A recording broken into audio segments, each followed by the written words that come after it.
She sacrificed her salary to help a family. A week later, she gets a call from a billionaire CEO. Selena James dons her bright yellow uniform every day and faces a routine marked by scornful glances, injustice, and the burden of carrying more than her own life.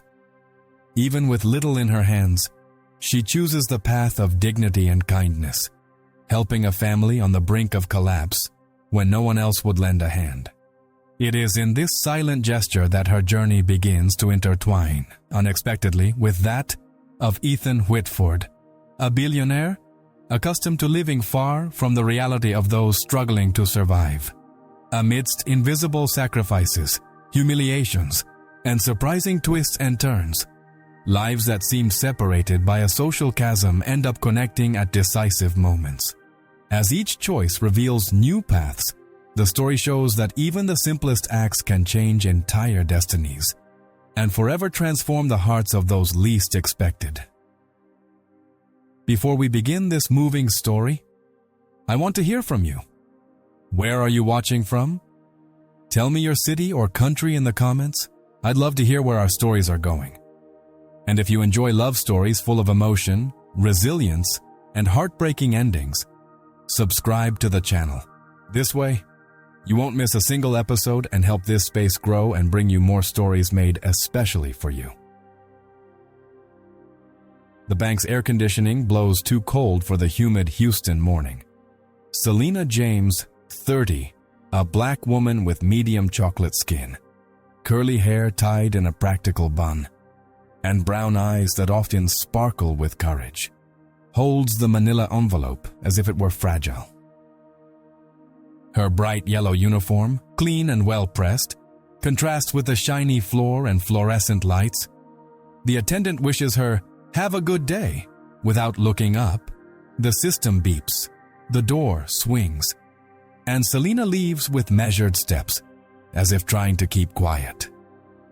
Outside, the humidity clings to the skin. The honking of horns mingles with the Spanish from a nearby taqueria and the murmur of people hurrying with cups of coffee. In the narrow shade of a tree, waiting, sits Marjorie Clark, 56, fair-skinned, gray hair pulled back in a hasty bun, hands bulging with veins, and a simple blouse that has seen better days. Beside her, Derek, 18, thin, with dark brown hair cut poorly, holds a plastic bag of cheap diapers. In the stroller, little Emily, 1, with very fair skin, rosy cheeks, and a tuft of fine blonde hair, plays with the ribbon on her coat. Selena tucks the envelope under her arm and smiles, a gentle smile that tries to dispel the weight of the moment. "I managed to make it before my shift," she says, her voice low and warm. Marjorie lowers her face. I wish I had another solution." Her eyes well up, but she forces a smile like someone who's learned to apologize for existing. "I don't know how to thank you." Derek rushes in anxiously. "We'll figure it out. I can get extra hours at the warehouse. I can." "Look at me, Derek." Selena interrupts sweetly. "You're going to stay strong. You're going to be with your daughter. We'll get the basics sorted first." She opens the envelope, the bills, fresh from the cash register, smell of ink and paper dust. Selena counts out half her paycheck calmly, as if touching money demands respect. The wind moves the cart's ribbon. Emily gives a distracted giggle, clueless as to what's being decided. "Selena, no," Marjorie tries, her voice cracking. "That's from your rent. I can't take that." "Yes, you can," Selena replies, handing over the money. "Today, the priority is for you to eat and keep the lights on." A brief, heavy silence falls. "I'll find a way." Derek swallows hard. "I promise I'll give it back." Every penny. "Promises are good seeds," Selena says, touching the boy's shoulder. "But now we need bread." Marjorie's eyes close for a moment, as if anesthetized for an old pain. With timid fingers, she takes the money and embraces her own guilt. "Thank you," Marjorie whispers. "Thank you, God." The cry comes clean, without a fuss. "I didn't want Emily to be hungry again." "She's not going," Selena replies. "Not today." Emily reaches out for Selena's name tag and laughs at the golden reflection of the sun on the plastic. Selena smiles back. "Hi, baby." The baby's laughter seems to color the sidewalk. For a second, everything feels light. "I have an eviction notice," Derek confesses, showing the folded paper, red as an alarm. "The date is next week. I'm trying to negotiate." Selena reads quickly. "Contact the public defender's office today. There's a list of rent relief clinics that can mediate. I know a community center in the 3rd Ward. They help with food baskets and utility bills. I'll text you the address, okay?" The watch on her wrist tells the time. Shift calls. "I have to go." Marjorie pulls her into a short, restrained hug. The kind of gesture that apologizes while also thanking her. "God bless you, my daughter." "And bless you too," Selena replies, adjusting her yellow uniform, which gleams for a moment in the Texas sun. She waves, crosses the street between pickup trucks and sedans, and heads to the bus stop. On the bus, the cold air sends shivers down her bare arm. Selena slides the card, sits by the window, and mentally counts what's left in the smaller envelope. Coins that jingle like a short rain. A bus ticket for the return trip. $2 and a few cents. She sees her own reflection in the glass, the neat bun, the dark circles under her eyes of someone who doesn't sleep enough, the erect posture of someone who doesn't allow herself to break. The bus passes colorful murals, a Baptist church with an electronic sign, and a supermarket where fruit prices seem to rise weekly. The phone vibrates. A message from Marjorie. "Thank you. I'll buy milk, diapers, and rice. We're going to the public defender's office. God bless you." Selena types slowly. "Stay strong. If you need anything, call me." And she puts the phone away, as if depositing a prayer in her pocket. She gets off 2 stops early to save money.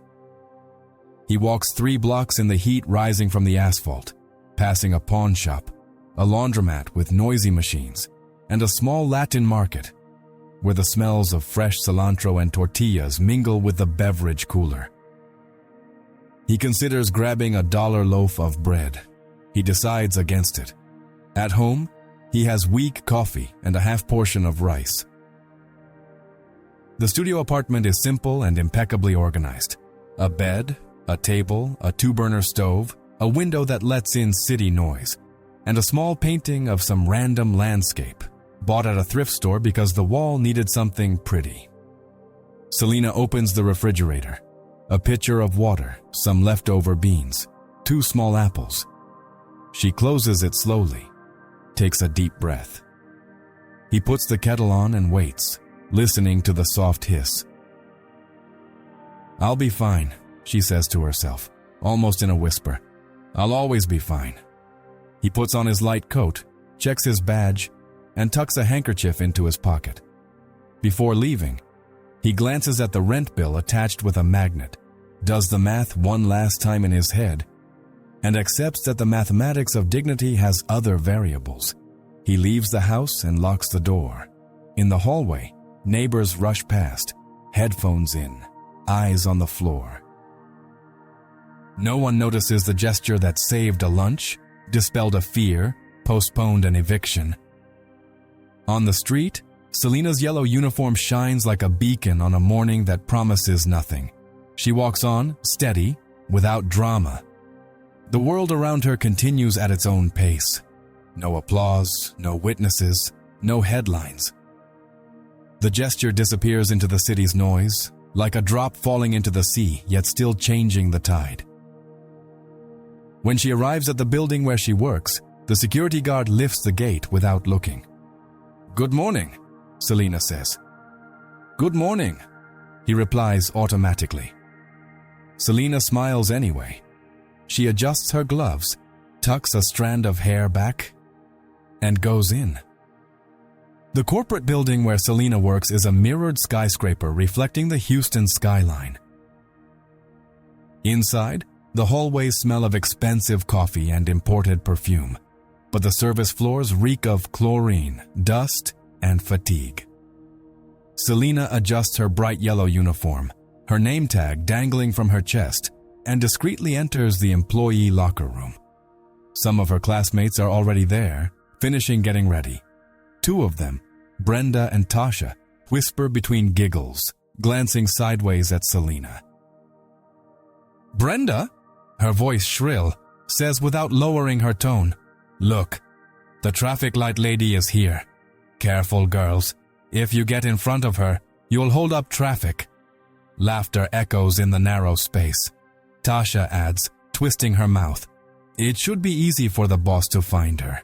In that uniform, she can be seen from across town." Selena takes a deep breath. She clutches the cloth of her bag tightly but doesn't respond.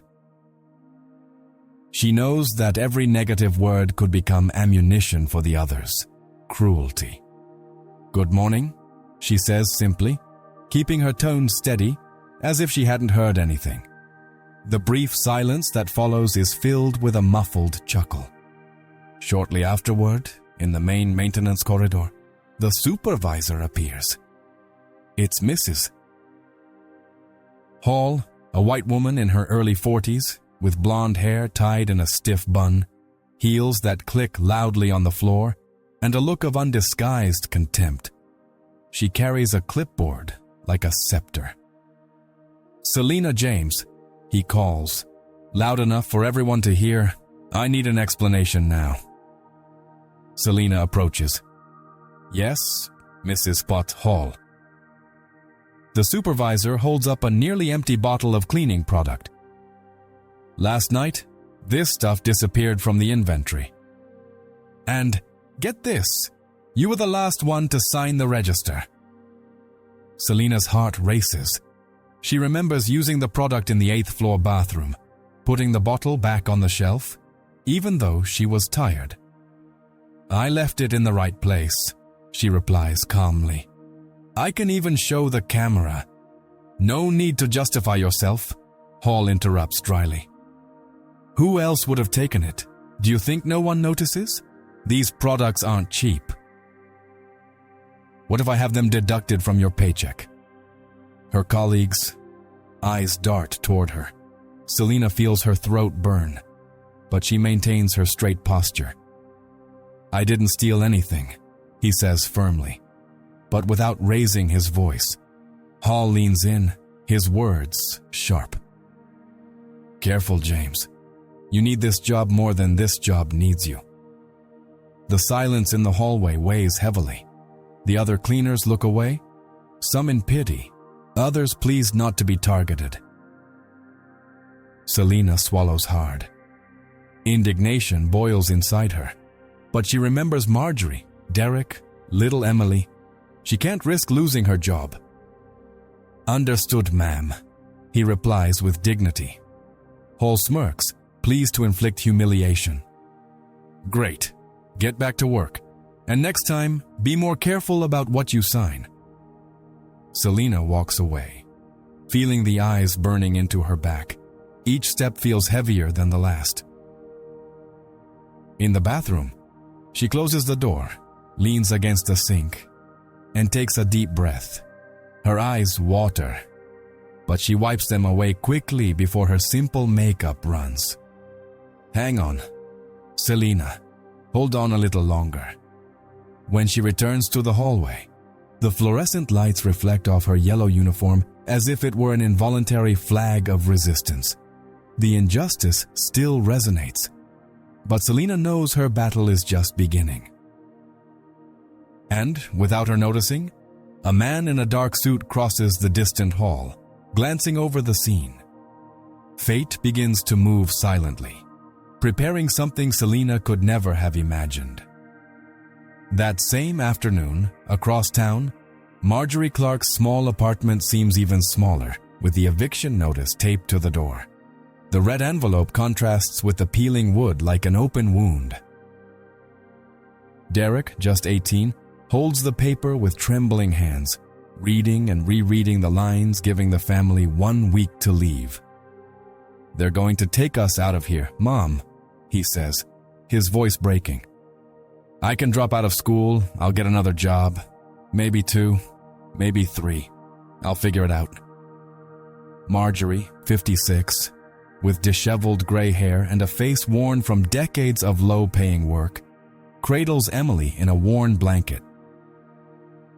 The baby cries softly, inconsolably, and Marjorie tries to soothe her by singing a simple hymn she learned as a child. Tears fall, but she doesn't let her granddaughter see her wet face. "You're not dropping out of school, Derek," she says firmly, even though her trembling voice betrays her. "If you do, her future will die with you." 1-year-old Emily reaches for her grandmother's chest, seeking comfort she cannot give. Marjorie holds on tighter, as if she can protect the girl not only from the cold, but from the cruel fate that lies ahead. The silence is broken by a soft knock on the door. Derek wipes his eyes on his sleeve and opens it. On the other side stands Selena James, her bright yellow uniform still smelling of cleaning products, a small paper bag in her hands. "Can I come in?" she asks, smiling gently. "Sure, Selena," Marjorie replies, stepping back to make room. "Sorry about the mess." Selena enters and looks around. Old furniture, empty shelves, a baby stroller improvised with duct tape. She places the bag on the small table. Inside, 2 apples, a half-empty bag of rice, and a bottle of water. "It's not much," she admits, "but it's all I have today. We'll share." Marjorie holds her hand tightly. "You've done too much, Selena?" "It's not too much when it's a child," she replies, looking at Emily, who stares at her with curious eyes. Selena picks up the baby and rocks her gently. "Hi, sweetie. Let's eat together, okay?" They sit on the floor, as the table only has 2 rickety chairs. Selena prepares rice with a drizzle of remaining oil, while Derek thinly slices the apples to make more of it. The simple smell of rice filling the air feels like a feast in that empty space. "I didn't want you to have to sacrifice yourself for us," Derek says, his voice thick with guilt. "I was supposed to be taking care of my daughter, not you." Selena puts her hand on his shoulder. Caring doesn't mean doing everything alone. It means not giving up, even when it seems impossible, and you won't give up, Derek. "Not on school, not on your daughter." Marjorie sighs deeply, her hands clasped together as if in prayer. "I've spent my life believing that nothing changes, that the rich get richer and the poor more invisible. But when you show up, Selena, I think that maybe there's still good in this world. The food is shared in respectful silence, each spoonful measured as if it were gold." Emily chews the apple slices with a gap-toothed smile, laughing in a way that fills the room with hope. Selena watches, feeling her throat tighten. As everyone settles down to sleep on the same worn mattress, Derek says quietly, as if confessing a secret, "I don't want Emily to grow up thinking that being hungry is normal." Selena closes her eyes for a moment, as if carrying the same promise inside her chest. She won't. "I won't let her." Outside, sirens echo through the streets of Houston.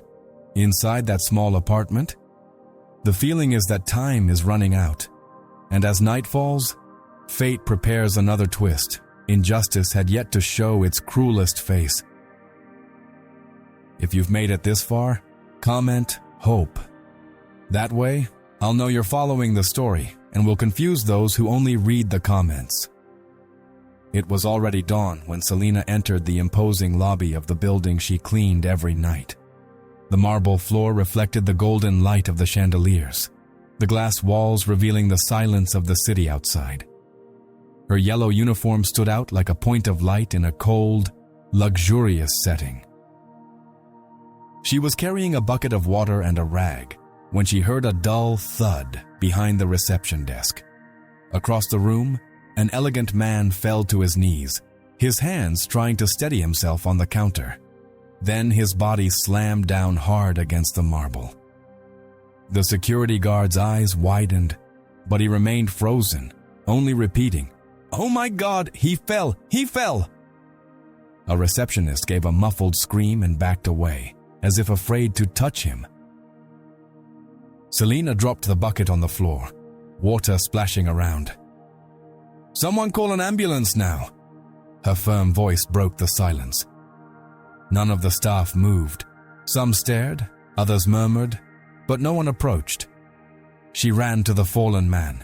He was tall, fair-skinned, with dark brown hair slicked back but now disheveled with sweat. He wore an impeccable suit, which wrinkled against the tiled floor. His face was pale, his eyes half closed. Sir, can you hear me?" Selena asks, leaning in. Her silence blends with the distant sound of night traffic. The man doesn't respond. Selena pulls a clean handkerchief she kept for herself from her pocket and dips it in the bottle of ice-cold water she always carries. She presses it gently to his forehead. "Stay with me, please. Take a deep breath." Sweat drips down his face and falls to the floor. The security guard insists from afar. "Don't touch him, Selena." This man is too important. If anything happens, they'll blame you. But she doesn't back down. "If I don't do anything, he could die right here."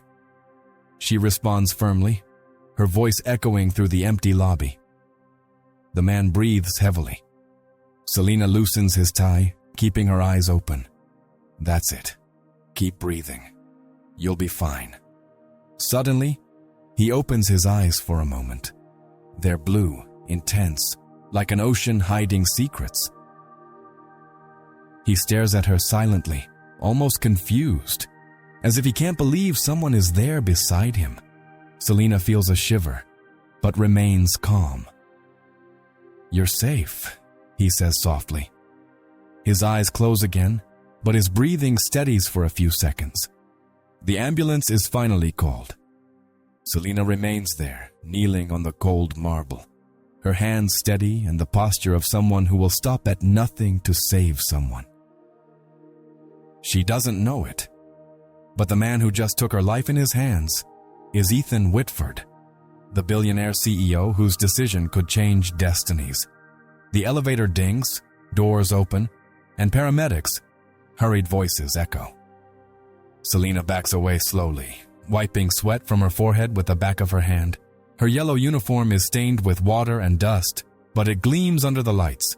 No one thanks her. No one looks at her with recognition. Only the footsteps of the rescuers carrying the unconscious man. Selena watches in silence, her heart racing. Something inside her senses that this night wouldn't end there. Hours after the shock in the lobby, Ethan Whitford woke up in a private hospital suite. The room overlooked the illuminated city, but it took his eyes a while to adjust to the brightness. His head throbbed. He tried to get up, but a nurse rushed over. "Stay down, Mr. Whitford." The collapse was caused by stress and exhaustion. "You need to rest." Ethan took a deep breath, his chest heavy as if bound by invisible chains. Memories of the night came back in fragments. The marble floor, the cold feeling in his body, and a face. The yellow uniform gleaming against the lobby lights. A firm voice telling him he was safe. "Who helped me?" he asks, his voice hoarse. The nurse smiles politely. "It was the paramedics. They got you in, just in time." "No," he insists, frowning. "Before them, there was someone with me, a woman." The building's security guard, called to clarify, enters the room, hat in hand, visibly nervous. "Sir, it was the cleaning lady in the yellow uniform. She acted quickly. She saved you before the ambulance arrived." "The cleaning lady in yellow," Ethan repeats silently, his blue eyes lost in memory. "Does she have a name?" The security guard hesitates. "I don't know, sir, but everyone calls her that, the one in the yellow outfit." Ethan leans back against the pillow. His life was surrounded by executives, politicians, and influential figures. Yet, at her most vulnerable, it was a woman invisible to that world who reached out to her. "I want to know who she is," he murmurs, more to himself than to anyone else. But no one answers. Meanwhile, in the same building, Selena finishes her shift as if nothing had happened. Her yellow uniform still bears water and dust marks, but no one comments. Her colleagues who witnessed the scene feign indifference. Brenda walks past her with a sarcastic smile. "You should have been careful. If something went wrong, it would have been your fault." Selena doesn't answer. She just holds her battered bag tightly and heads to the locker room. In the cracked mirror, she sees her own tired eyes, but she doesn't let the tears fall. "You did the right thing," she whispers to herself, as if needing reassurance. In the hallway, Supervisor Hall passes her without so much as a "thank you." Instead, she blurts out curtly, "Next time, stick to your duties. We don't want any trouble." Selena swallows the lump in her throat. She drives home in silence, the bus nearly empty, only the reflection of her own yellow uniform in the window reminding her that, to the world, she was still just a disposable item. Across town, Ethan, alone in his luxurious penthouse after being discharged, pours a glass of wine that barely touches his lips. He walks around the spacious living room, the glass walls reflecting the emptiness. The echo of his footsteps betrays the silence. He looks out at the illuminated Houston skyline, but all he can remember is the face of his rescuer. "The cleaner in yellow," he repeats softly, intrigued. For the first time in a long time, someone unknown occupies his thoughts more than his company's numbers. On this side, Selena places the last pot on the drainer and sits at the small table, staring at the rent bill taped to her face. The contrast between their two worlds has never seemed so stark. And even if they didn't know it, at that moment their lives were already intertwined by an invisible thread, ready to tighten with every choice, every injustice, every heartbeat. 2 days later, the sun was still sleeping behind the buildings when Selena pushed open the skyscraper's revolving glass doors. The cool, early morning air still lingered in the lobby, mingling with the scent of polished marble. Her bright yellow uniform was impeccable, ironed the night before with the same care she gave to everything she did. But inside her, something was different. A strange weight, as if the silent city was already announcing that this day would be unlike any other. At the reception desk, on the granite counter, a manila envelope stood out against the formality of the room. Her name, Selena James, was written in mechanical, cold, lifeless letters. It was as if it were not an acknowledgement, but a sentence.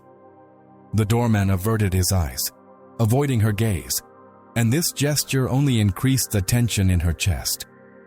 She took the envelope with trembling hands. The paper was cold, stiff, and the sound of the seal tearing seemed too loud for the silence of the room. As she slid the sheet out, the words leaped out at her. Immediate suspension from duty, without pay, due to neglect of cleaning duties.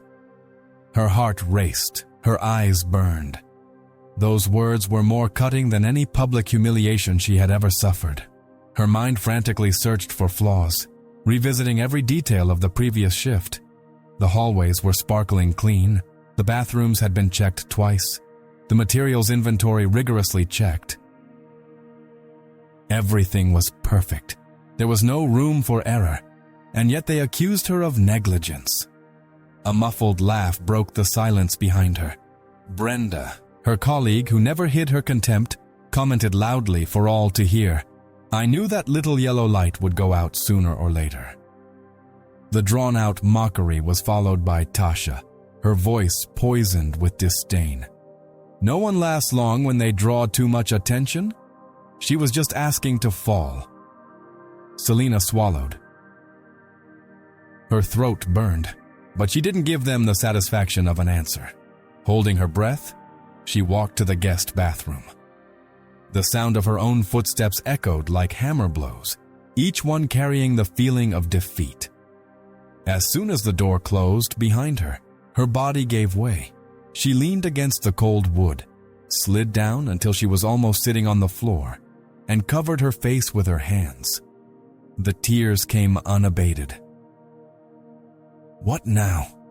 she whispered to herself, her trembling voice almost lost between sobs. "How will I help Marjorie? How will Derek stay in school? What about Emily? They depend on me." The image of little Emily came to him like a stab.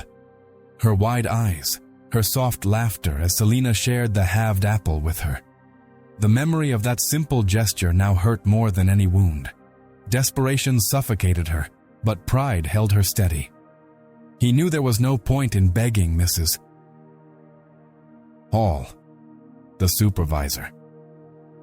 It had been a carefully laid trap. She got what she wanted, he thought, his voice choked. She took me out of here without even letting me explain. Tears were still streaming down her face when her cell phone vibrated in her uniform pocket. The unexpected sound cut through the heavy silence. The lit screen displayed an unknown number. Selena hesitated.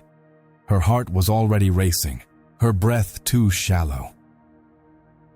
For a moment, she considered not answering, but something inside her, that same inner voice that always guided her through the darkest moments, pushed her to swipe the screen. "Hello," he said, trying to hide his choked tone.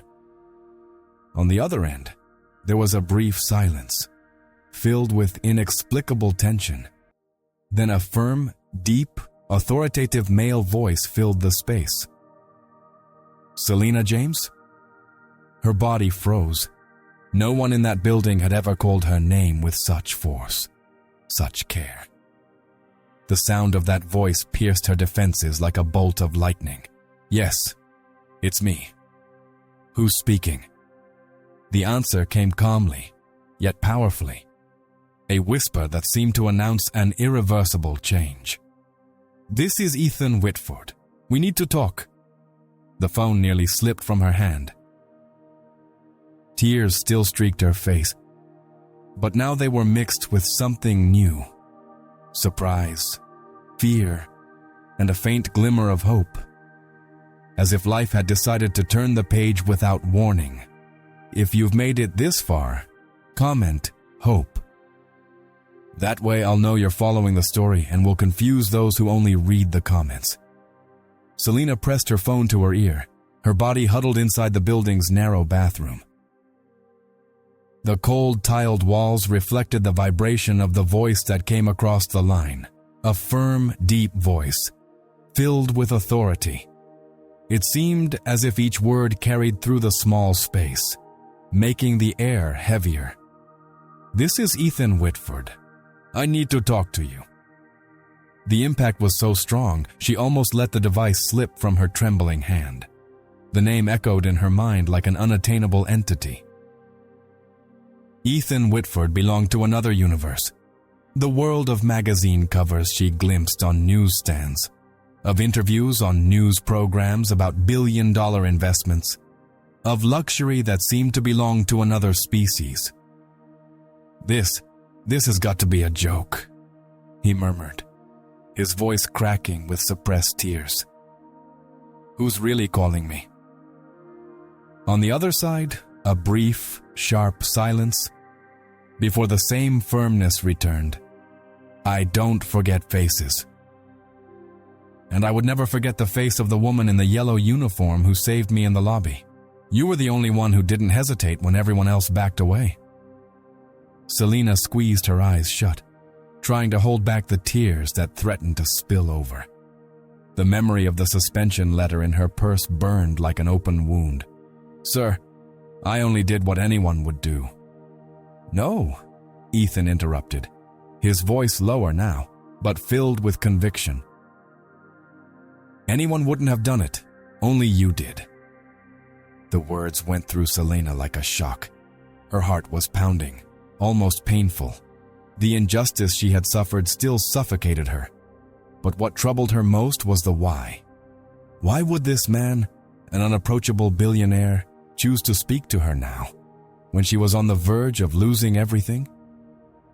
"I don't understand," she confessed, almost in a whisper, as if speaking more to herself than to him.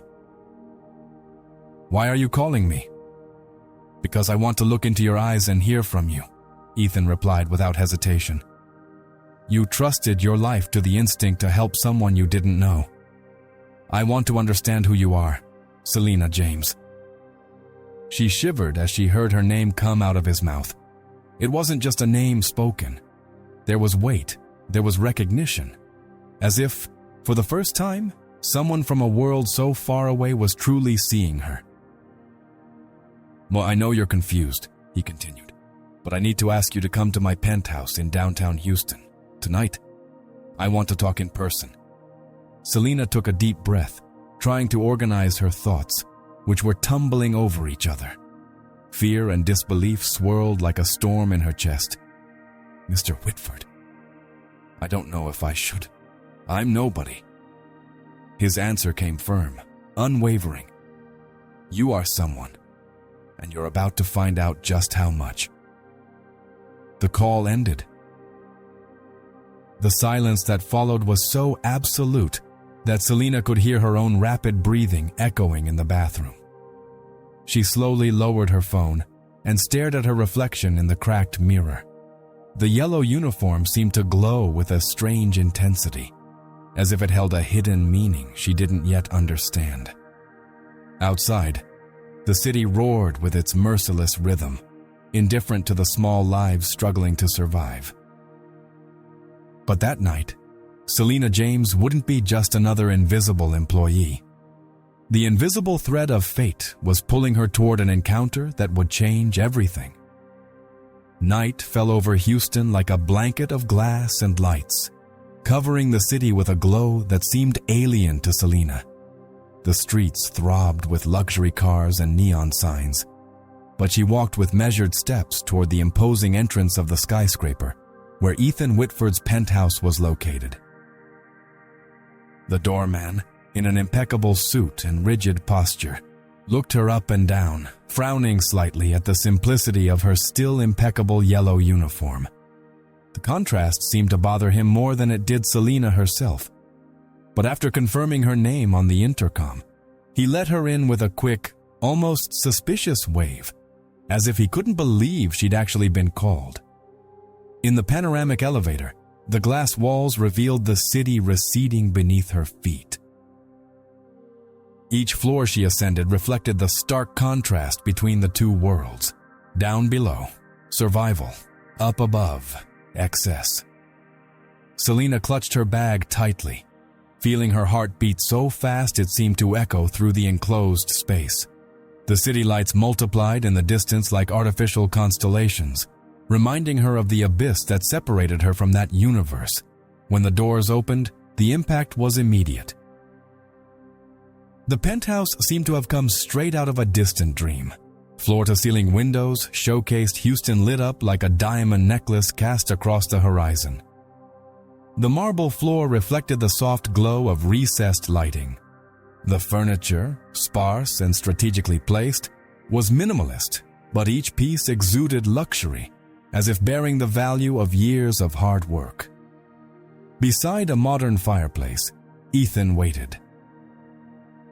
His dark gray suit framed his imposing posture, but there was no smile on his lips, only that deep blue gaze, fixed as if trying to pierce her soul. "Selena James," he said, pausing between words as if testing the weight of the name. She took a deep breath, trying not to let her nervousness show. "Good evening, Mr. Whitford. Thank you for coming." His voice was deep, almost emotionless, but carried a natural command. He pointed to a white leather armchair. Selena hesitated before sitting, adjusting her uniform, aware of how the simple fabric clashed with the impeccable brightness of the room. The contrast was jarring, as if the entire space reminded him that he didn't belong there. Ethan then picked up an envelope from the coffee table and pushed it toward her with a measured gesture. "This is for you. A fair sum, I believe, for what you did for me." Selena frowned, confused. "I don't understand." "Money," he replied bluntly. "Lots of money. More than you've probably ever seen in your entire life. It's the least I can do to make up for what I owe." She glanced at the envelope, then raised her eyes to meet his. Her expression was firm, but there was pain and dignity in every line. "Mr. Whitford." That wasn't it. Ethan arched an eyebrow in surprise. It wasn't about the money. Then, why? "Because it was the right thing to do," he said, his voice calm, almost soft, but full of certainty. "I couldn't just watch a man die on the ground while everyone stood by, no matter who it was."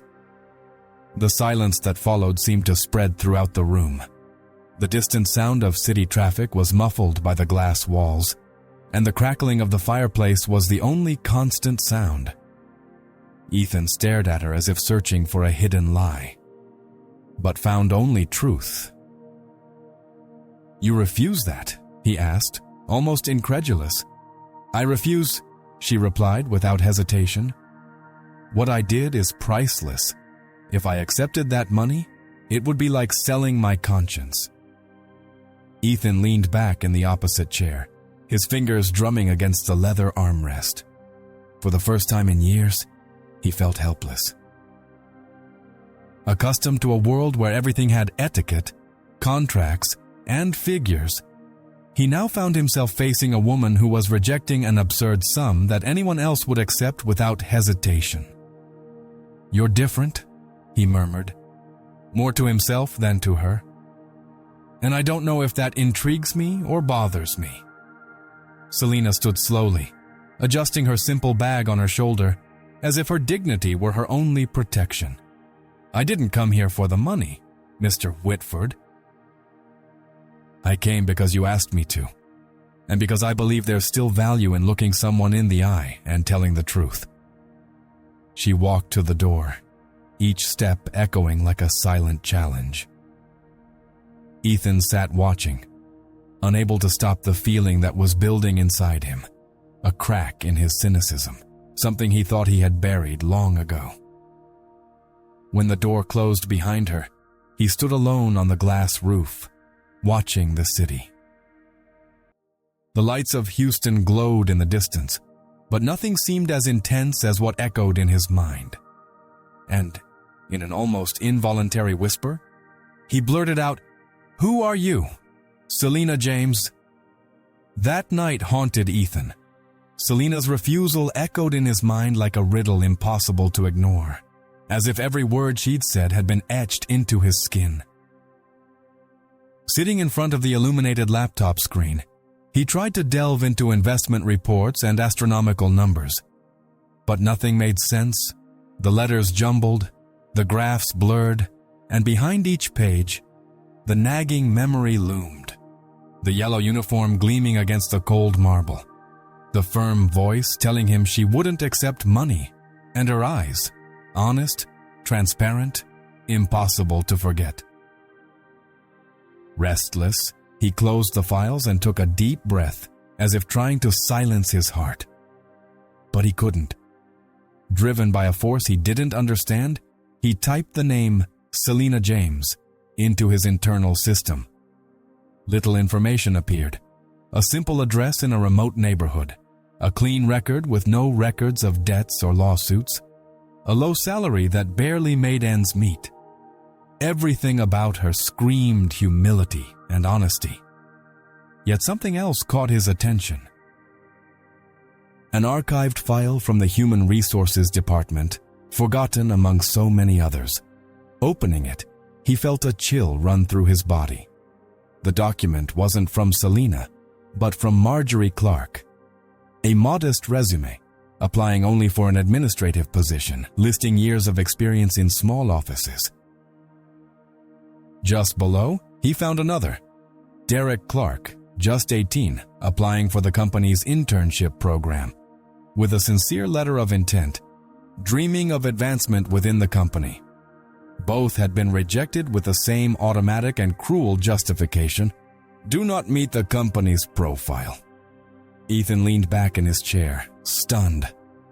The words trembled before his eyes, and he murmured in despair, "Oh my God." It was them.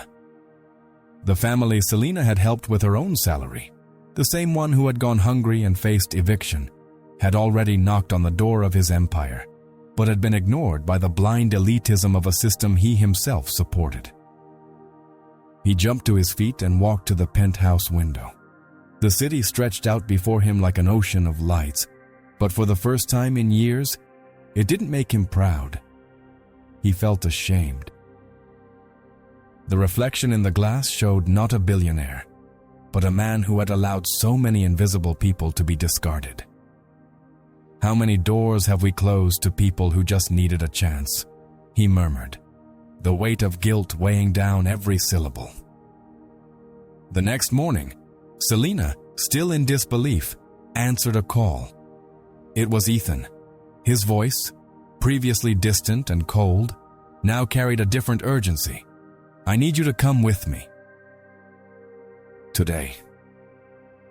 Hours later, they walked together through the spacious hallways of Whitford Enterprises. Selena felt her heart race. She'd never imagined walking through those walls as a guest, much less alongside the CEO himself. The eyes of employees turned to her, some surprised, others curious. Ethan, however, remained steadfast, leading her to the Human Resources Department. As they entered, the room fell silent. He raised his voice, firm, authoritative, but with a new fire that surprised even his own team. "I've reviewed the files. Marjorie Clark and Derek Clark were unfairly rejected. This ends now." The HR manager, visibly disconcerted, tried to defend herself. "Mr. Whitford, we followed the criteria we always use." "Criteria that exclude precisely those who need opportunities most," Ethan interrupted, his gaze sharp. "From now on, this company will recognize talent, determination, and character, not appearance, not surname." Selena, standing beside him, couldn't hold back the tears that welled up in her eyes. For the first time, she saw someone so powerful use her own voice against the machinery the world seemed to accept as immutable. A few days later, the impossible happened. Marjorie was summoned to the company building. With her hair neatly tied back and a simple dress, she trembled as she held the badge they handed her. Ethan appeared in person to greet her. "Welcome to our administrative department, Miss Clark. Your experience will be invaluable here." Marjorie could barely speak. Tears flowed silently until she whispered, I never thought anyone would open this door for me." Meanwhile, in the small apartment, Derek received the news from Selena. Opening the envelope, he found the official letter, a full scholarship and an intern position at the company. He fell back onto the couch, stunned, his hands shaking. "This can't be real. Will I get to study? Will I get to actually work?" Selena hugged him tightly, her eyes shining. "Yes, Derek. Finally someone sees you." On the floor, little Emily clapped her hands. laughing, not understanding the miracle happening before her. But her laughter filled the apartment with a sound of victory, as if it were the sound of a new beginning. Across town, Ethan watched the reports being adjusted. For once, he wasn't thinking about profits or targets. He was thinking about faces. Marjorie's tired face, the sparkle in Derek's eyes, and above all, Selena's dignity. It was more than reversing an injustice. It was a step toward repairing something within him that had been lost over the years. And, without realizing it, Ethan began to understand that the true impact of that woman was not only in saving his life, but in teaching him to see the invisible. If you've made it this far, comment justice. That way I'll know you're following the story, and we'll confuse those who only read the comments. A few weeks had passed since the turnaround. The luxurious building, which had previously been the scene of humiliation and pain, now felt different to Selena. On the morning she received the official call, her hands trembled as she opened the envelope. Immediate reinstatement, with promotion to join Ethan Whitford's own trusted team. When she arrived at the penthouse, she found him standing before the enormous windows, but this time without his usual armor of coldness. He greeted her with a discreet, almost shy smile. "Selena, I couldn't continue running this company without someone like you by my side. I want you to work directly with me. Confidence, character, and courage are rarer than any degree, and you've shown me all of that." She took a deep breath, tears welling up, but she kept her voice steady. "I just did what anyone should have done." Ethan shook his head. "No. You did what almost no one would have the courage to do." The following days were a change not only for her, but for everyone around her. Marjorie adapted well to her new role, proud to finally be seen as capable. Derek studied and worked with renewed energy, envisioning a future that had previously seemed impossible. Selena, now respected within the company, walked the halls without bowing to scornful glances. One quiet afternoon, he went to Marjorie's house for a visit. She found Emily playing with colorful blocks on the living room rug. Ethan was there, wearing a suit without a tie, sitting on the floor next to her, helping her build a tower that kept collapsing. Emily laughed with each fall, and Ethan, who had previously carried the weight of cynicism, now smiled as if he had discovered a new life. Selena stood watching the scene, her heart heavy and grateful. Marjorie, overcome with emotion, commented softly, "I never thought I would see the most powerful man in this city on his knees, playing with my granddaughter." Selena replied with a serene smile, "It's because, deep down, real power isn't in money. It's in what we do for others." The imaginary camera zooms in on Selena, capturing the sparkle in her eyes as the last frame freezes on the image of Ethan laughing with Emily.